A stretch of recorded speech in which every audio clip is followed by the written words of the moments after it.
राजा रतनदेव, जिन्हें छत्तीसगढ़ के महान और साहसी शासक के रूप में जाना जाता है, ने अपने शासनकाल में अनेक वीरतापूर्ण कार्य किए। उनका इतिहास एक अद्भुत साहस और समर्पण की गाथा है, जो आज भी लोगों के दिलों में जीवित है। राजा रतनदेव का जन्म एक शाही परिवार में हुआ था। बचपन से ही उन्हें युद्ध कौशल और नेतृत्व की शिक्षा मिली।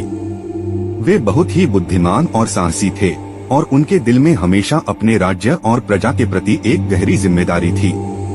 उनके पिता राजा जनक ने उन्हें युद्ध और प्रशासन की सभी कला सिखाई, ताकि वे एक दिन अपने राज्य का नेतृत्व कर सकें। राजा रतनदेव की वीरता का पहला प्रमाण तब सामने आया जब उनके राज्य पर एक बाहरी आक्रमणकारी ने हमला किया।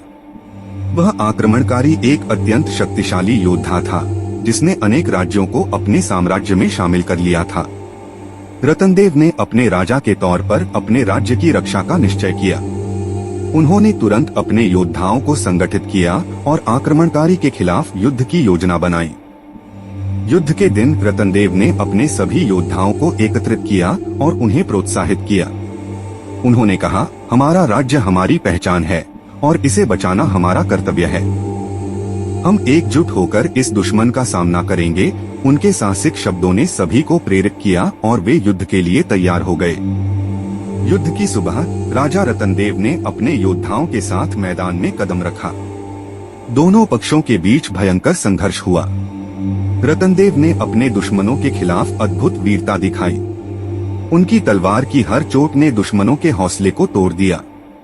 वह अपने अद्वितीय युद्ध कौशल के कारण कई दुश्मनों को हराते हुए आगे बढ़ते गए। जब दुश्मन के नेता ने रतनदेव को देखा तो उसने उसे चुनौती दी। रतनदेव ने बिना किसी संकोच के उसकी चुनौती स्वीकार की।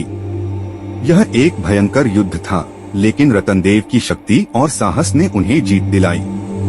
उन्होंने दुश्मन के नेता को परास्त कर दिया और अपने राज्य की रक्षा की। इस युद्ध में जीत के बाद राजा रतनदेव को उनके अद्वितीय साहस और वीरता के लिए सभी ने सराहा। उनकी वीरता ने न केवल उनके राज्य को सुरक्षित किया, बल्कि उनके प्रजा के दिलों में भी एक नई आशा जगाई। उनके नेतृत्व में राज्य में शांति और समृद्धि लौट आई। राजा रतनदेव की कहानी आज भी छत्तीसगढ़ में सुनाई जाती है।